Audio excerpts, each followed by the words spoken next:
아침 일라디오. 안녕하십니까. 오늘 아침 일라디오 아나운서 오승원입니다. 최근에 대기 불안정으로 소나기가 잦아지고 있는데요. 오늘도 또 당분간 비나 소나기가 곳곳에서 내리면서 천둥 번개를 동반한다고 합니다. 그래서 낙뢰, 보통 벼락이라고 부르죠. 이 낙뢰 피해에 각별한 주의가 요구되고 있습니다. 지난 주말에 안타까운 낙뢰 사고 소식이 있었죠. 설악해변에서 낙뢰에 맞은 후 치료를 받던 남성이 끝내 사망하고 5명이 치료를 받는다는 소식이 전해졌는데요. 기상청에 따르면 그날 하루 관측된 낙뢰만 2,600여 회, 사고가 난 양양구는 62번이었다고 하니까요. 평소에 잘 모르고 있다가 이번에 그 횟수나 위험성에 대해서 알고 보니 좀 두려움이 생기죠.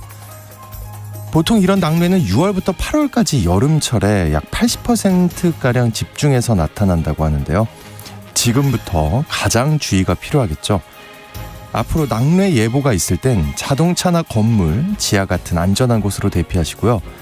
산 위의 암벽이나 키 큰 나무 밑은 위험하니까 낮은 자세로 빨리 대피하셔야 합니다. 또 등산이나 골프, 낚시 같은 야외 활동 중에는 장비를 몸에서 떨어뜨리고 대피하시는 게 중요하다고 합니다. 또다시 큰 사고 소식이 없길 바라겠습니다.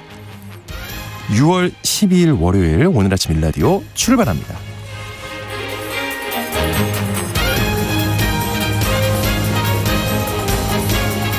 오늘 아침 일라디오 이 시간은 물론 KBS 일라디오의 모든 프로그램은 유튜브 KBS 일라디오 공식 채널이나 모바일 콩 어플리케이션을 통해 실시간으로 함께 하실 수 있습니다.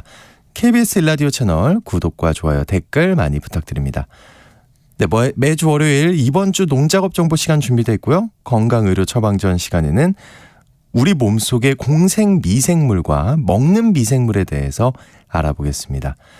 또 하나의 세상 IT 시간에는요. 챗 GPT를 만든 오픈 AI라는 회사의 대표 샘 알트만이 우리나라를 방문해서 화제가 됐는데 주목할 부분과 인공지능의 미래에 대해 살펴보겠습니다. 자, 청취자 여러분 참여하실 수 있는 퀴즈 관련해서 드릴게요. 주말 휴일에 전국 곳곳에서 앞서 말씀드린 낙뢰를 비롯해 경기도 포천과 강원도 화천 등지에서는 손톱만한 이것이 쉴 새 없이 쏟아져서 농작물 피해가 컸다고 합니다. 이건 하늘에서 얼음 덩어리가 떨어지는 자연재해를 말하는데요. 무엇일까요? 잠시 후 농작업 정보에서도 언급이 될 텐데요. 자, 추첨을 통해서 농촌진흥청에서 제공하는 웰빙 혼합 잡곡 세트를 한 분께, 향긋한 커피를 드실 수 있는 모바일 커피 쿠폰을 4분께 드리겠습니다.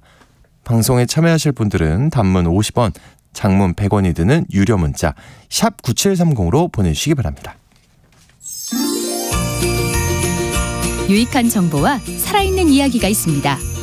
KBS 오늘 아침 일라디오.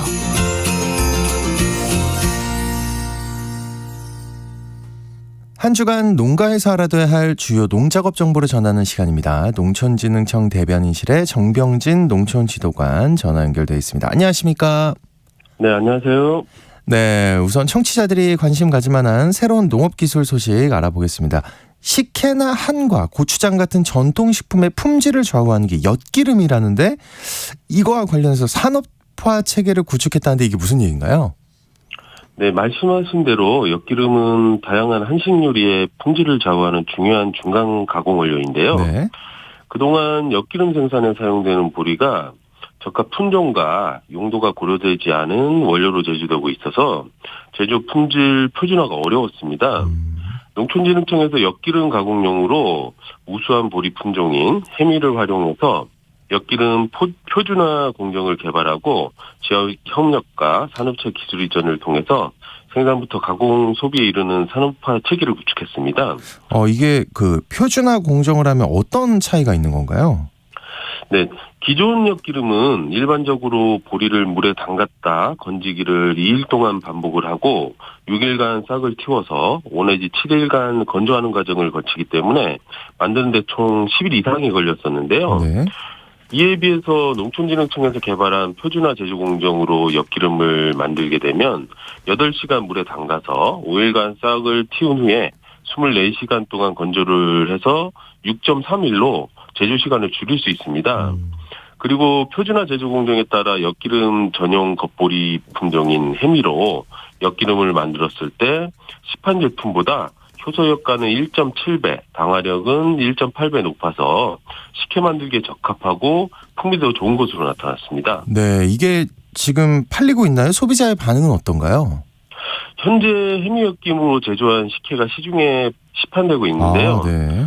소비자 반응을 조사해본 결과 식혜를 맛본 소비자의 75% 정도가 구매 의사를 갖고 있다고 밝혔습니다. 농촌진흥청에서는 이번 연구를 통해서 그동안 품종과 용도를 고려하지 않고 일반 보리원료로 만들어지던 엿기름과 이를 이용한 식품 제조 품질에 표준화 기반을 마련되었고 보리 재배 농가의 소득 증대에도 도움이 될 것으로 예상하고 있습니다. 네, 얘기 듣고 보니까 해미 엿기름으로 만든 시원한 식혜 맛보고 싶은데 좋은 정보 감사합니다. 최근에 밤과 낮의 기온 차이가 심한데요. 아침, 저녁은 선선하고 낮에는 뜨겁다 싶을 정도인데 이번 주 농업 기상 전망은 어떤가요? 네, 주말에 우박 소나기를 동반한 지역들이 있었는데요. 네네. 수요일까지 대기 상층에 찬 공기가 남하하면서 대기가 지금 매우 불안정합니다. 돌풍과 함께 천둥, 번개 등 동반한 강한 소나기가 내리는 곳이 있을 것으로 예보되고 있으니 항상 기상정보에 귀 기울이셔서 피해가 없도록 각별한 주의 가져주시기 바랍니다. 수요일 이후의 날들은 대체로 맑을 것으로 보입니다. 그리고 아침 기온은 15에서 22도, 낮 기온은 23도에서 31도로 평년과 비슷하거나 조금 높을 것으로 보입니다. 네. 자, 이번 주 농가에서 실천해야 할 주요 농작업 정보 알아보겠습니다. 먼저 벼농사에 대해서 알아보겠는데요. 모내기는 어느 정도 마무리돼 가고 있나요? 네, 전국적으로 모내기 진도율을 보면 82% 정도 진행되었는데요. 전년과 비교하면 한 2 내지 3일 정도 느리게 진행되고 있습니다. 남부 지역에 지난달 집중호우로 인해서 농작업이 일부 지연된 것이 영향을 미친 것으로 보입니다. 네. 현재까지 추세대로라면 이번 주 지나면 남부 지역 이모작지대를 제외하면 대부분 지역에서는 모내기가 완료될 것으로 예상이 됩니다. 그렇군요. 그럼 모내기가 조금 늦은 이모작지대에서 모내기 할 때 주의해야 할 사항 있을 것 같은데요. 네, 이모작지대의 모내기는 고온기에 육묘를 하기 때문에 고온에 의해 묘 소질이 떨어질 수 있습니다. 낮 동안 통풍 관리를 잘 하셔서 고온 피해를 받지 않도록 관리해 주셔야겠습니다. 그리고 이모작 기계이양 재배 시에는 이양 시기가 늦어져 영양 생장 기간이 짧아지기 때문에 포기수 확보가 어렵습니다. 따라서 포기수를 조절해서 단위 면적당 적정 주수와 영하수를 확보해 주셔야겠습니다. 네. 적정 포기수는 3.3 평방미터당 80 내지 90주가 알맞습니다. 그리고 혹시라도 늦심기를 하거나 염해지에 재배할 경우에는 100주 이상 심어주시는 것이 좋습니다. 네. 그리고 이제 논콩도 파종할 시기가 된 것 같은데요. 주의해야 할 사항이 있을까요? 네, 최근에 콩을 논에서 재배하면 규모화와 기계화 등이 용이하고 수량도 많이 나오기 때문에 벼 대신에 콩을 재배하는 농가들이 많이 늘어나고 있는데요. 논에서 콩을 재배할 때 주의할 사항 알려드리겠습니다. 논에서 콩을 재배할 때는 파종 및 수확 기계에 맞춰서 일항 또는 두둑 재배를 하시면 되는데요. 그리고 콩은 습해에 약하기 때문에 반드시 도랑 배수구와 안거 배수 시설 등 배수 시설을 설치해 줘야 안전한 재배가 가능합니다. 그리고 파종 후에는 3일 이내에 제초제를 처리해서 김매는 노력도 줄여줘야 하는데요. 하지만 모래 함량이 매우 높은 땅이거나 토양 수분이 너무 많은 경우에는 약해가 발생할 수 있기 때문에 제초제 살포에 주의가 필요하겠습니다. 네. 그리고 그 시설 채소 재배 농가에서 신경 써야 할 일 어떤 게 있을까요? 네, 여름철에 시설 채소 재배 농가에서는 가장 신경 써서 해야 할 일은 바로 고온 장애를 받지 않도록 관리하는 일일 텐데요. 하우스 안의 온도가 30도씨 이상 올라가지 않도록 환기를 잘해서 관리를 해야 합니다. 그리고 시설 내에 환경 관리를 잘 하셔서 병해충 발생을 줄일 수 있도록 해줘야 하는데요. 병해충이 발견된 경우에는 적용 약제로 방제를 해주되 농약 안전 사용 기준을 지켜서 안전한 농산물을 생산할 수 있도록 해야 합니다. 네. 그리고 마지막으로 장마철 집중호우 등에 대비해서 많은 비가 내릴 때 배수가 잘 될 수 있도록 대비해 주셔야 하겠습니다. 네, 그리고 아까 잠깐 말씀드렸지만 우박 피해를 받은 과수원에서는 어떤 관리가 필요할까요? 네, 지난 주말에 경기, 강원, 춘천 등 일부 지역에서 대기 불안정으로 우박이 내린 지역이 있습니다. 네. 이처럼 최근 대기 불안정으로 인해 갑작스럽게 우박 피해를 받을 우려가 있기 때문에 적절한 관리 요령 숙지가 필요하겠습니다. 사과의 경우에는 우박 피해를 받으면 이후 수세 안정을 고려해서 적당히 과실을 남겨주고 살균제를 살포해서 상처 부위에 2차 감염이 일어나지 않도록 관리를 해주셔야 합니다. 그리고 배는 피해 정도에 따라 착가수를 조절해 관리해 주시면 되는데요. 새순이 부러진 가지는 수세 회복과 화해 형성을 위해서 피해 부위 바로 아랫부분을 절단해서 새순을 발생시켜 주셔야 합니다. 그리고 포도의 경우 우박 피해 송이가 잿빛 곰팡이병 등의 발생 원인이 될 수 있기 때문에 신속하게 제거해 주시고 잎 가지 등의 손상 정도에 따라서 착가량을 조절해 주셔야 하겠습니다. 네, 이번 주 농작업 정보 여기까지 듣겠습니다. 오늘 고맙습니다. 네, 감사합니다. 네, 지금까지 농촌진흥청 대변인실의 정병진 농촌지도관과 함께했습니다.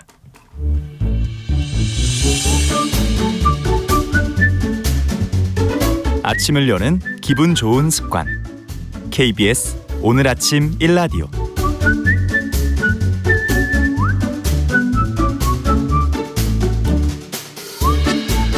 네, 의료 서비스와 질병에 대한 다양한 이슈와 정보를 살펴보는 건강의료 처방전 시간입니다. 오늘은 미생물을 먹어서 질병을 고치는 먹는 미생물에 대해 들어보겠습니다. 박간슬 약사님 나와주셨습니다. 안녕하십니까? 안녕하십니까? 저는 왜 처음 듣는 것 같죠? 먹는 미생물이라고 하면 우리 장에 있는 유산균 이런 건가요? 이제 장에 있는 미생물이 대표적이긴 한데요. 사실 이걸 좀 이해하려면 이게 미생물이 우리 몸에 얼마나 있냐 요걸 좀 알아야 되거든요. 네. 그래서 보통 우리가 성인 남성 기준으로 우리 몸에 있는 세포가 한 30조 개 정도 됩니다. 30조개요? 굉장히 많죠? 네. 그런데 네. 미생물은 그러면 몇 개 정도 있겠냐? 네. 그러면 30조개보다는 당연히 적겠지 이렇게 생각하실 것 같아요. 대부분은. 그런데 사실은 우리 몸에 있는 세포 숫자보다도 미생물 숫자가 훨씬 더 많습니다. 미생물은 한 40조 개 정도 있거든요. 40조개. 그러니까 네. 사실은 사람이라고 하면은 그냥 세포로 이루어진 생물 이렇게만 생각을 하는데 실제로는 이제 인체를 구성하는 그런 세포들과 공생 미생물 40조 개가 같이 합쳐져 있는 이런 일종의 공생생물이라고 보는 게 맞다는 거죠. 이 정도로 이렇게 그런 우리 몸의 세포보다 굉장히 많은 미생물들이 같이 있는데 얘들이 정말 우리 몸 곳곳에 다 살고 있습니다. 그래서 뭐 피부도 있고 그다음에 뭐 심지어는 뭐 눈 이런 데도 있고 네, 코 속, 귀 속, 입 속부터 이제 쭉 내려가는 소화기관에 다 이렇게 있어가지고 근데 그중에 제일 많은 게 장이고 그다음에 그런 게 좀 유명해지다 보니까 장내 미생물 얘기를 많이 하는 건데 우리 몸에는 공생 미생물이 생각보다 되게 많다 이렇게 아시면 될 것 같아요. 그렇군요. 그렇게 많았군요. 근데 그 미생물, 세균 이런 게 몸에 들어오면은 보통 해롭지 않나요? 예, 그러니까 상처 감염되고 막 이런 것도 다 세균 때문이라고 알고 있는데 어떻습니까? 예. 네, 그 굉장히 중요한 말씀을 해주셨는데 실제로 우리가 이제 좀 현대 사회 이전에 그런 근대 사회나 아니면 그 전근대 사회에서는 그 세균과의 전쟁이 의학의 본질이다. 거의 이 정도라고 할 수 있을 것 같아요. 이제 항생제가 개발되기 전에는 뭐 전쟁이라든지 네, 이럴 때 막 조금 상처 났는데 거기부터 골마 들어가서 이제 뭐 아예 팔다리를 자른다든지 아니면은 약 이제 폐혈증이라고 하죠. 이제 혈액 중에 미생물이 너무 번식을 해서 사망하는 이런 것들을 잡아내는 게 거의 최우선 목표였을 정도였기 때문에 지금은 항생제가 개발돼서 좀 괜찮지만요.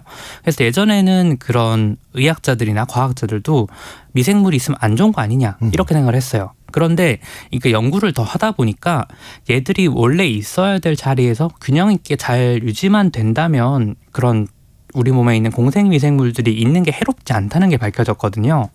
이제 대표적인 게 이제 채식 동물들, 예를 들면 뭐 소나 염소 같은 이제 이런 그 가축들 먹여보신 분들은 아시겠지만 얘들이 풀을 주면 잘 먹잖아요. 그런데 사실은 얘들이 풀을 직접 소화하지는 못하거든요. 네. 그러니까 풀을 먹는데 무슨 소리냐, 대대김질을 하지 않냐. 네. 그런데 얘들이 하는 거는 이렇게 잘 씹고 그다음에 풀을 소화시키기 좋게 만드는 거지 그거를 장에 내려보내서 그 위장에서 있는 그 미생물들이 발효를 해줍니다. 대신. 몸 안에서요? 네. 그래서 이제 이런 그 초식 동물의 장내 미생물들한테는 이 풀을 소화할 수 있는 효소가 있고 이 동물 자체한테는 없어요. 그러니까 얘들은 만약에 이 장인에 있는 이런 미생물들 다 죽여버린다면 얘들은 풀을 아무리 씹어먹어도 소화를 못하는 거죠. 양분을 못 얻는 거예요. 물론 다행히 사람은 그 정도는 아니라 가지고 네. 우리는 보통 우리가 먹는 음식들은 다 스스로 소화할 수가 있기는 한데 그거를 미생물을 좀 도와주는 정도. 네. 그렇군요. 이게 그 우리 몸에 있는 공생 미생물은 세균이라고 해도 필요한 위치에 있으면은 괜찮다, 좋은 거다. 근데 이걸 먹는다고 해서 우리가 이제 섭취한다고 해서 병이 고쳐질 게 있나요? 뭐 설사나 변비 이런 거 말고요. 네, 보통은 이제 그런 유산균 먹는다 이러면 장 안 좋으면 유산균 먹어라 이런 얘기를 많이 하잖아요. 근데 이게 좀 연구를 하다 보니 생각보다 다양한 곳에서 영향을 미치더라라는 게 좀 밝혀졌거든요. 그래서 아까 잠깐 말씀드린 건 소화를 돕는다는 것도 정확하게는 어떤 의미냐면요. 우리가 사람도 먹으면 예를 들어 섬유질 이런 건 소화가 안 되지 않습니까? 그런데 이거를 소화할 수 있는 미생물들이 사람 장에도 조금은 살고 있어요. 그래서 이런 애들은 우리가 먹고 남은 거를 잘 소화를 해서 자기들로 좀 가져가고 나머지는 우리한테 나눠주는 이렇게 공생을 하거든요. 그래서 가끔 보면 쟤는 나랑 똑같이 먹었는데 왜 쟤는 빠지고 나는 찌지? 제 얘기예요? 그러니까 우리 모두 얘기 같은데? 되게 억울하잖아요. 그러면 너무 그냥 억울해요. 체질인가 보다 이렇게 생각을 했는데 이걸 잘 보니까 우리가 똑같이 음식을 먹더라도 나머지를 우리는 소화를 못하고 그냥 내보내는데 어떤 사람들은 장내에 있는 미생물들이 이것까지 알뜰살뜰 소화를 해주는 거예요. 그러면은 같은 양을 먹더라도 내가 좀 더 영양분 흡수가 더 늘어날 수가 있겠죠. 네네. 그러다 보니까 이게 어쩌면 이제 당뇨병이라든지 아니면 고지혈증 같은 것도 이 장내에 있는 미생물들이 우리가 음식 먹은 거를 이렇게 좀 이렇게 저렇게 소화를 해주는 과정에서 조금 더 늘어나는 게 아니냐.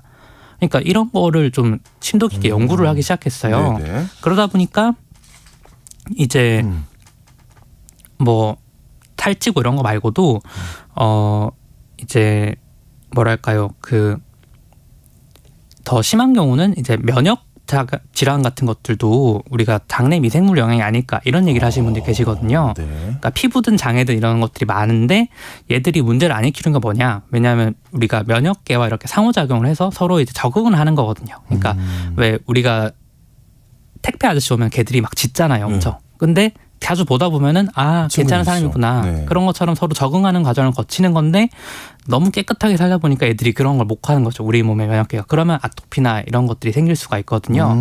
그것도 장내 미생물일 수 있다. 이런 얘기들을 계속 하고 있어서 굉장히 좀 다양한 범위에서 좀 연구들이 진행되고 있습니다. 설사나 변비 말고도. 야, 아토피, 뭐 면역 체계 뭐 이런 거에도 공생 미생물이 진짜 다양한 기능을 하는 것 같은데 그러면은 우리가 흔히 그 먹거나 좀 쉽게 접할 수 있는 게 왜 유산균 이런 거잖아요. 이런 거 도움 줄 수 있는 건가요? 그 뭐 면역 체계나 이런 거요? 아니면 다른 걸 먹어줘야 도움이 되는 건가요? 어떤가요? 굉장히 중요한 부분을 말씀 주셨는데 유산균을 우리가 많이들 알고 하는 거는 사실 오래전부터 발효식품에 그게 많이 들어있었어서 그러거든요. 이제 뭐 우유 발효시킨 요거트라든지 아니면 우리 전통 음식인 김치 같은 데도 유산균이 많다고 하잖아요. 근데 그렇게 좀 친숙하게 접할 수 있어서 그랬던 거지 요즘은 그렇게 음식에 있는 것들 말고도 다른 것들이 개발이 되고 있습니다. 그냥 전혀 다른 유산균이 아닌 그런 미생물들도. 근데 이게 왜 중요하냐면 우리가 그 음식으로 섭취를 유산균이 많은 음식을 섭취를 하면은 장까지 가서 뭔가 도움이 되겠지 이렇게 생각할 수가 있는데 사실은 좀 그게 아니에요. 아니에요? 왜 그러냐면 우리가 아까 말씀하신 것처럼 그 음식을 먹으면 이게 다 위로 가잖아요. 근데 위에는 굉장히 강한 위산이 있지 않습니까? 그러면 유산균들도 어쩔 수 없이 다 죽어요. 왜냐하면 원래 그 위에 있는 기능이 소독을 하는 거니까. 그러니까 그러면 요거트를 먹어도 사실은 말짱 꽝인 거죠. 그런 것들을 좀 예방하기 위해서 이제 먹으면 살아서 장까지 가는 뭐 이런 것 제품도 나오고 했는데 그거는 사실 조금 효과는 조금 그렇게 의심스러운 거고 대신에 이제 약으로 만들면 어떻게 하느냐 우리가 캡슐 같은 걸 만드는데요. 그 캡슐 안에다가 균을 넣고 이 위산에 버틸 수 있는 특수한 코팅을 합니다. 그러면은 얘들이 위에서 안 녹으니까 장까지 가서 이제 살아나는 거죠. 그래서 이제 살아있는 균 상태로 해야 되니까 좀 냉장 상태로 해서 살려서 먹으면 되도록 그렇게들 많이 하는데 이게 조금 안 좋은 점은 이게 한 달 그냥 정도 이렇게 딱 먹고 효과 없네 안 먹으시면 안 되는 게 얘들이 먹었다고 해도 그냥 텃세를 부려요. 장내 미생물들이. 그래서 또 성격이 있네요. 네, 그러니까 원래 자기들 사는데 갑자기 뭐 약간 이민자들이 온 것 같이 되는 거니까 얘들 뭐야 하면서 밀어낸단 말이죠. 그러니까 좀 많이 먹어줘야지 거기서 얘들도 자리를 잡고 하기 때문에 한 3달에서 이제 길게는 한 6달 정도까지는 좀 꾸준히 먹어주셔야지 그런 유익한 장내 미생물들이 내 장에도 좀 자리를 잡을 수가 있다. 네. 그렇군요. 이게 잠깐 먹고 끝내면 안 되는 거네요. 좀 효과 없다고 해서. 맞습니다. 근데 약사님 제대로 먹으려면 냉장 보관 얘기 잠깐 하셨는데 균이 살아있는 상태로 먹어야 한다 그랬는데 그러면은 실온에 두는 가루 제품도 이런 거 뭔가요? 이런 거 효과 없는 건가요? 효과가 없다기보다는 이거는 좀 접근 방향이 다른 건데요. 아까 제가 이제 뭐 장내 미생물들이 텃새들이 좀 있다. 그래서 이거를 저희가 권고하는 거는 공복에 먹으라고 이렇게 얘기를 하거든요. 그래야지 얘 장내 미생물도 힘이 없을 때 슥 밀고 들어가라고 그렇게까지도 하는데 그 정도로 자리 잡기가 좀 힘들다 보니까 좀 생각을 바꾼 거죠. 그러면 직접 애들을 넣어주는 게 아니고 그런 유익한 장내 미생물들이 좋아하는 먹이를 좀 주자. 걔들만 잘 자랄 수 있는 특수 사료를 주자. 그래서 하는 걸 만든 건데 그런 가루 제품들은 그래서 이게 조금 어려운 말이지만 정확한 명칭을 좀 알려드리기 위해서 장내 미생물 같은 거를 프로바이오틱스라고 합니다. 선생님 많이 들어봤어요. 네, 많이 들어보셨나요?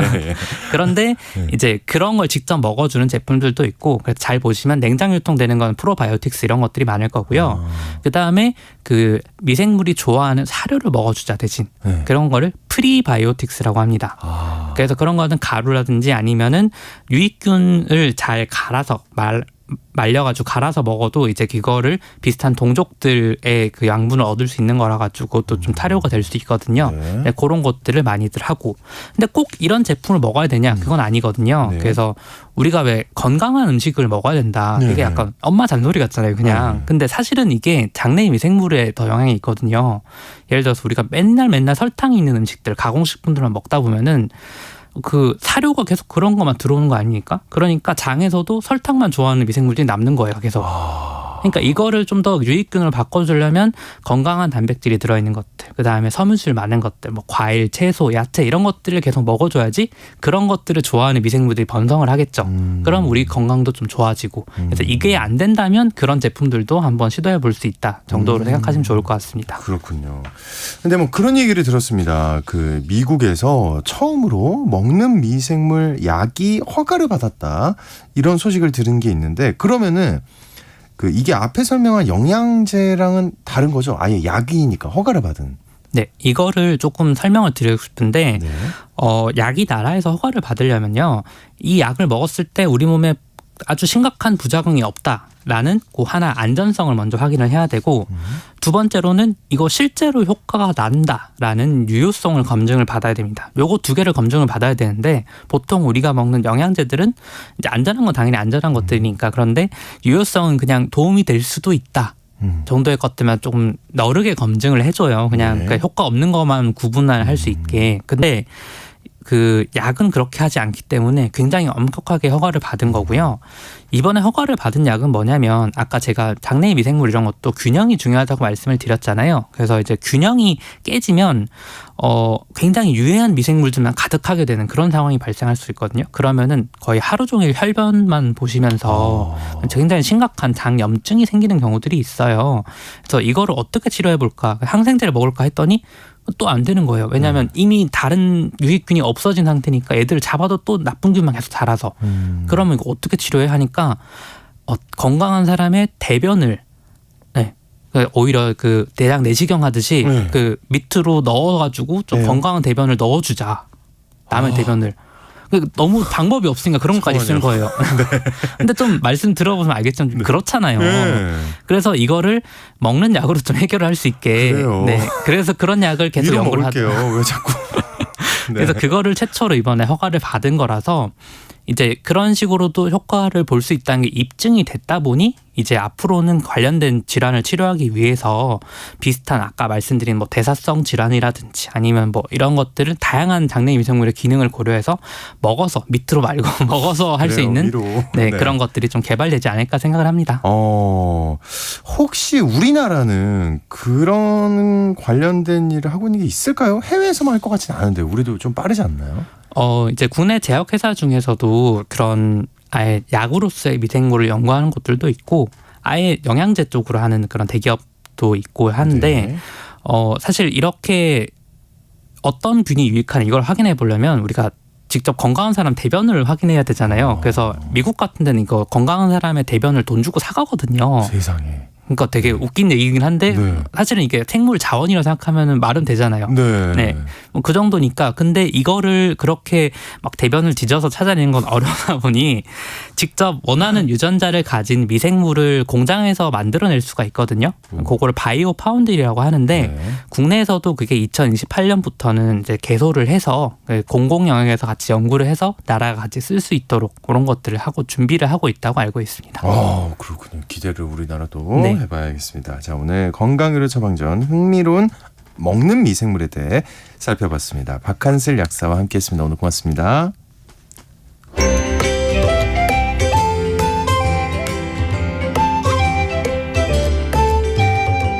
상쾌한 하루의 시작.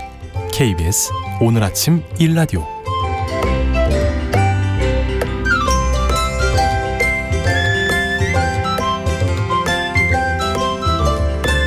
우리가 반드시 알아야 할 또 하나의 세상 IT 시간입니다. 며칠 전에 챗 GPT를 만든 회사의 샘 알트만 대표가 우리나라를 방문해서 화제가 됐는데요. 주목해볼 점과 앞으로 인공지능의 미래에 대해 얘기 나눠보겠습니다. 히든 브레인 연구소의 송태민 소장님 나와주셨습니다. 안녕하십니까? 네, 안녕하세요. 우선 모르시는 분들을 위해서 샘 알트만이 누구고 왜 한국에 방문했는지 얘기 좀 해주시죠. 네. 일단 뭐 저희 방송에서도 여러 번 이야기를 했었고 전 세계 인공지능 바람을 크게 일으킨 이 챗 GPT, 네. 이 챗 GPT를 만든 인공지능 회사인 오픈 AI라는 회사가 있는데요. 여기 대표인 이제 샘 알트만입니다. 이전에는 이제 스타트업 엑셀러레이터 Y 컴비네이터의 대표이기도 했는데요. 그는 한마디로 엑셀러레이터다 보니까 많은 스타트업들한테 이제 투자를 하고 그다음에 성장을 이제 도와주는 이런 회사라고 보면 될 것 같아요. 아마 여러분들도 많이 아실 만한 이런 회사들도 좀 했어요. 어떤 회사냐? 예를 들어서 에어비앤비라든지 알죠, 네, 알죠. 핀터레스트라든지 이미지 검색할 때 쓰는 그래요? 네. 네, 이런 회사들을 이제 만들었다라고 해도 될 만큼 지원을 많이 했습니다. 그의 이제 한국 방문의 목적은 무엇일까라고 하면은 현재 오픈 AI 이 회사의 월드 투어가 있어요. 그래서 그래요? 네, 지난 3월 말에 트위터에다가 오픈 AI 사용자와 그다음에 개발자들을 위해서 이야기하기 위해서 세계 여행을 떠나겠다라고 밝혔습니다. 그래서 현재 오픈 AI 투어 2023이라고 이름까지 이제 만들었는데요. 네, 우리나라를 포함해서 캐나다, 미국, 브라질, 나이지리아, 스페인, 그다음에 일본의 도쿄 등 약 17개의 도시를 순회한다고 합니다. 이 오픈 AI 대표로서 이제 인공지능의 발전에 이제 크게 기여를 하고 있는 것을 고려해 보면은 아마 한국의 AI 산업이나 아니면 연구 환경에 대한 이해를 돕기 위해서 그다음에 한국의 스타트업과 협력 관계를 구축하려는 의도가 있었을 가능성이 굉장히 높다라고 볼 수 있을 것 같고요. 네네. 그다음에 기존에 이제 알트만 같은 경우는 투자 같은 경우도 굉장히 많이 했다 보니까 이번에 한국의 회사에서도 뭔가 투자를 하지 않을까라는 이런 기대도 많이 하고 있는 부분이 될 것 같습니다. 그러면 알트만의 방문이 우리나라 IT 산업에 조금 뭔가 영향을 미칠 수 있지 않을까요? 네, 그렇습니까? 충분하게 그럴 수 있을 것 같아요. 그래서 이제 그가 이끄는 이제 오픈 AI 같은 경우는 아무래도 인공지능에서는 현재로서는 세계 가장 최고의 회사다라고 이제 이슈를 많이 받고 있는데 이런 영향력을 갖다 보니까 이 한국 방문 자체가 한국의 AI 이 인공지능 산업에서도 크게 이제 이슈를 불러 일으킬 수 있겠죠. 네네. 국내뿐만 아니라 해외에서도 봤을 때도 한국이 좀 잘 나가다 보네라는 이미지를 많이 줄 수 있다 보니까 그래요? 네, 이 충분한 것만으로도 그렇죠. 왜냐하면은 뭐 17개가 많은 도시일 수도 있겠지만은 네. 뭐 전 세계는 아니기 때문에 그 중에서 딱 집어준 거거든요. 그렇다 보니까 충분하게 이슈를 가질 수 있을 것 같고, 그다음에 이전에도 계속 얘기했지만은 이 Y 컴비네이터라는 이제 유니콘 기업을 발굴하는 그다음에 뭐 투자하는 이런 회사의 대표였기 때문에 충분하게 한국에서도 큰 이제 주목을 받지 않을까라고 생각이 들기도 합니다. 네. 그다음에 이제 지난 9일 이제 중소벤처기업부가 여의도 63빌딩에서 이제 개최한 간담회가 있었어요. 저도 갔다 왔거든요. 네. 이번에 또 한국 온다니까 저희가 또 빠질 수가 없겠죠. 그래서 네, 그가 이제 참여하는 행사들을 제가 3군데나 사실 갔다 왔거든요. 이야, 그래서 뭐 거의 열심히 다니셨네요. 네, 거의 파파라치 과연 느낌으로. 일단은 뭐 키부터 큰가? 라는 생각이 들어서 봤는데 키는 생각보다 크진 않더라고요. 그래서 어쨌든 잠깐만요. 그게 중요한 요소라고 네. 생각이 듭니다. 예. 맞습니다. 예. 그래서 어쨌든 그분의 이제 얘기를 듣기 위해서 이제 갔다 왔었는데 뭐 이영 이제 중소벤처기업부 장관하고 같이 이제 대답을 하는 이런 부분이 있었어요. 그래서 국내 스타트업들한테는 뭐 투자나 도움을 주고 싶다라는 표현을 굉장히 많이 했었고요. 그다음에 앞으로도 많은 기대를 할 수 있을 것 같은데 현장에서 이제 스타트업 대표들하고 질문 답변들이 굉장히 많았어요. 근데 여기서 약간 놀랐던 거는 이제 한국의 스타트업 대표들이 영어로 이제 질문을 생각보다 많이 하더라고요. 그래서 오 멋있다. 예전에는 항상 통역을 힘을 빌었어야 되는데 네, 지금은 대표들이 영어를 원어민처럼 굉장히 잘하면서 내용을 주고받는 거 보고서 앞으로 글로벌적으로 국내 스타트업들도 많이 나갈 수 있지 않나라고 생각이 들기도 했었습니다. 네. 또 스타트업에 대한 투자 말고 다른 이유가 있을까요? 혹시나? 네. 앞서 설명드렸지만은 이쪽 투자에 대한 부분이 굉장히 좀 클 것 같기도 한데요. 사실은 이제 인공지능 투어라고 했잖아요. 네네. 그렇다 보니까 인공지능에 관련된 이야기가 사실 주된 이유가 되지 않았을까라고 생각이 듭니다. 그 중에서도 인공지능 관련 규제에 대한 부분을 알리기 위함이다라는 부분이 좀 많았어요. 제가 몇 달 전에 이런 얘기 했었을 거예요. 인공지능 개발 멈춰라! 라고 해가지고서 네, 일론 머스크가 막 멈춰라에 막 동의도 했다 했는데 이 오픈 AI 이 회사는 그거에 대해 동의를 하지 않았었거든요. 그래서 이 동의하지 않은 거에 대한 거를 자신이 아마 투어로 대신해서 전 세계로 돌고 있지 않나라고 생각이 들어요. 그래서 어떤 얘기들이 있었나라고 하면은 여기서 직접적으로 이제 이런 얘기를 했습니다. 기술 자체를 규제하면은 거기에서 벗어나서 우회해서 발전한다. 그래서 기술보다 활용하는 사례가 사회에 직접 영향을 미치기 때문에 이를 이해하고서 각 분야마다 다른 규제를 펼쳐야 한다. 한마디로 이제 공통적으로 뭐 AI 개발 여기서 지금 멈춰라. 이 정도까지 올라가면 안 돼. 이게 아니라 각 분야마다 적용하는 사례가 분명히 다를 테니까 각 사례마다 잘 살펴보고 그다음에 사례가 나와야지 이걸 바탕으로 해서 규제를 만들 수 있다라는 얘기를 이제 자기가 하고 싶었던 것 같더라고요. 한마디로 기술은 멈추지 말자. 일단 네. 가자. 예. 맞아요. 그런 것도 있고 우리나라도 마찬가지지만은 전 세계적으로 정부 인사들을 많이 만났어요. 만나면서 이 AI 규제에 대해서 얘기를 계속 이제 하게 됐었고 아무래도 이제 뭐 한국뿐만 아니라 미국하고 유럽 세계적으로 이 세계적인 규제가 잡혀 있지 않은 거죠. 왜냐하면 가장 뭐 트렌드하고 생긴 지 얼마 안 됐다 보니까 그래서 이제 이런 것들을 함부로 잘못 만들었다가는 뭐 혁신을 저해할 수도 있다라는 부분들도 분명히 있을 것 같아서 자기가 한국에 와서도 그 부분을 재차 이제 강조를 했던 이런 부분이 좀 있었습니다. 네네. 네. 송태민 소장님이 샘 알트만이 한국에서 진행한 이벤트에 참여하셨다고 네. 들었습니다. 여기서 나온 이야기 중에서 좀 주목할 만한 게 있으면 소개해 주시죠. 네. 샘 알트만이 2일간 한국에 있었던 걸로 알고 있어요. 그래서 뭐 여러 개의 이벤트를 만들었겠죠. 근데 그 중에서 전 3개나 이제 참여를 하고 왔습니다. 그래서 대단하십니다. 네, 주말까지 여기에 이제 시간을 투자해서 네. 같이 갔다 왔는데 기억에 남는 이야기 몇 가지 한번 해보도록 할게요. 우선 이제 참가자들의 질문 답변을 직접적으로 하면서 궁금증을 해결해줬던 부분들이 약간 인상 깊었어요. 그래서 일방적으로 얘기한 게 아니라는 거죠. 근데 여기서 약간 재미난 질문 중에 하나가 인공지능이 종교 단체의 역할을 대체할 수 있는가? 예? 예. 대답은 그랬더니요? 그렇다. 라고 대답을 했어요. 오. 네, 근본적으로는 이 인공지능이 사람의 활동뿐만 아니라 관계를 개선하는 역할도 할 수 있다면서 이제 이미 AI 목사가 있대요. 네, 와. 인공지능 목사가 있다 보니까 네. 어떤 사람이 처한 상황에 맞게 적절한 성경 구절을 제시하고 조언을 하는 역할을 하고 있다라면서 한마디로 이제 그렇다 아니다라고 하면은 충분하게 그렇다라고 대답을 할 수 있다라는 거죠. 그래서 신기합니다. 예. 네, 이거를 이 챗GPT의 대표가 얘기하니까 뭔가 약간 달라 보이는 그다음에 약간 무서워 보이기도 하는 그런 종교의 영역까지 네. AI가 그렇군요. 그다음에 이제 앞으로 외국어 토큰 정책에 대해서 외국어 토큰 정책이요? 이게 뭔 소리냐면요. 기본적으로 뭔가 질문을 하거나 할 때 한 글자 한 글자 이게 하나의 데이터 양이 있어요. 근데 영어와 한국어나 중국어 같은 경우는 서로 다르거든요. 즉 한국어랑 중국어 같은 경우는 영어에 비해서 데이터 양이 더 많이 들어간다라고 보시면 될 것 같아요. 네. 뭐 글자 수라고 보기에는 좀 그렇지만은 어쨌든 글자가 한마디로 영어가 한국어보다는 2~3배는 더 많이 쓸 수 있고 더 많이 기록을 할 수 있다라고 보시면 될 것 같습니다. 근데 이 부분에 대해서도 보통 이제 영어가 한국어 대비 한 4배 정도 더 많이 글을 쓸 수 있고 기억할 수가 있는데 앞으로는 한국어도 좀 더 많이 투자를 하겠다라는 얘기를 했어요. 근데 여기서 화들짝 놀란 곳이 네. 네이버와 카카오입니다. 왜죠, 갑자기? 네, 네이버 카카오는 챗 GPT 등장 이후에 이제 가속화하고 있는 이 생성형 AI가 있잖아요. 예. 여기 한글 데이터로 해서 차별화를 두겠다라고 선언을 했거든요. 선언을 했는데 예, 이 챗 GPT에서는 한국어를 좀 더 맞춤형 서비스를 하겠다라고 또 얘기를 했으니 과연 이게 어떻게 될지.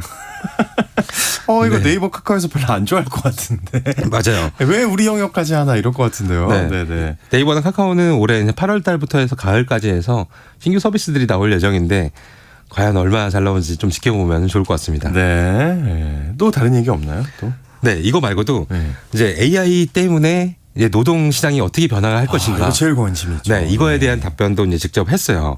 그래서 이 인공지능으로 인해서 노동 시장의 변화가 불가피하다. 하지만 인간은 적응할 수 있다. 저는 이 대답을 들을 때 뭐지? 적응할 수 있다? 적응을 할 수 있겠죠. 사람이니까. 하지만 너무 약간 차갑게 말하는 느낌을 저는 약간 받아서 그냥 기계적으로 네. 적응할 수 있죠. 뭐 네. 이런 네, 느낌으로. 그런 느낌을 약간 받았고 그다음에 대신 이제 이런 얘기는 했어요. 인공지능으로 인해서 새로운 일자리가 창출할 수 있다. 없어질 수도 있겠지만은 당연히 창출할 수 있다라는 얘기를 하기도 했었고요. 그다음에 제가 참석을 하지 못했지만은 윤석열 대통령하고 이제 또 만났더라고요. 만났을 때 이 자리에서 했던 얘기가 윤 대통령이 이제 한국이 어떤 분야에 집중했으면 좋겠냐라고 했더니 알트만은 반도체 분야다라고 얘기를 하더라고요. 그래서 기존에 스타트업들 만났을 때는 그런 얘기 또 안 하다가 이제 여기선 또 다른 얘기 하네라고 생각이 들기도 했는데 이 내용이 무엇이냐라고 하면은 AI 시대에는 비메모리 반도체가 필요하지만은 막대한 데이터 양 때문에 메모리 반도체 수요가 크게 늘어난다라는 그래서 얘기를 선택적으로 굉장히 잘 하시는 분이다. 왜냐면은 반도체 얘기를 저희 스타트업들이나 일반 사람들한테는 할 필요가 없는 부분이기도 하죠. 그렇겠죠. 네, 이걸 커버할 수 있는 전체 이제 산업에 대한 이야기다 보니까 현재는 오픈 AI 같은 경우는 대만 반도체를 많이 쓰고 있는데 수요를 맞추려면은 한국 반도체도 필요하다라는 얘기를 또 던졌다라고 해요. 굉장히 호감도를 높이는. 맞아요. 그렇군요.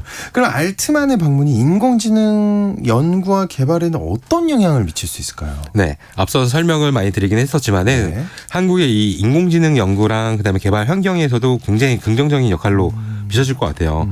제가 그 현장에 갔다고 했잖아요. 네네. 현장에 갔을 때도 국내에서 잘 나가는 한마디로 인공지능 뭐뭐뭐 한다라는 회사들의 대표는 모조리 있었어요. 네, 모두 계셔가지고서 저도 와 신기하다. 저분도 저도 언론에서 봤던 사람인데 여기도 계시네. 그래서 질문하는 분도 많이 쓰던 서비스인데 막 이런 분들이 굉장히 많았어요. 그래서 이만큼 이슈를 굉장히 많이 받고 있고 이 때문에 또 많은 뉴스가 또 나오더라고요. 그래서 한국에 있는 많은 인공지능 회사들이 충분하게 더 앞으로도 이슈를 받을 수 있고 그들이 이제 성공하려면은 그들의 자기만의 노력도 중요하겠지만은 주변에서 관심도 가져주고서 투자도 많이 해야 되잖아요. 이런 시장이 이번 기회로 해서 아마 크게 열리지 않을까라고 생각이 많이 듭니다. 그러면은 그 알트만의 방문이 우리에게 어떤 시사점을 줄 수 있다고 생각을 하실까요? 네, 일단 인공지능이 많이 이슈를 받고 발전을 할 수 있다라는 거 말고도 일단은 이들이 많이 했던 건 커뮤니티 부분이었어요. 그래서 오픈 포럼이라는 거죠. 자신이 만든 것들에 대해서 사람들한테 아이디어를 공유하고 그다음에 이런 것들을 서로 같이 이제 공유를 받았으면은 얘를 발전시키고 또 공유하고 네, 이런 문화들이 과거부터 이제 미국에서는 많이 있었지만은 국내는 크지 않았거든요. 그래서 그런 부분들을 국내에서도 많이 이제 일으키지 않을까라고 생각이 듭니다. 알겠습니다. 자, 또 하나의 세상 IT 시간 오늘 샘 알트만에 대해서 얘기를 나눠봤고요. 히든 브레인 연구소의 송태민 소장님과 함께했습니다. 오늘 얘기 고맙습니다. 감사합니다.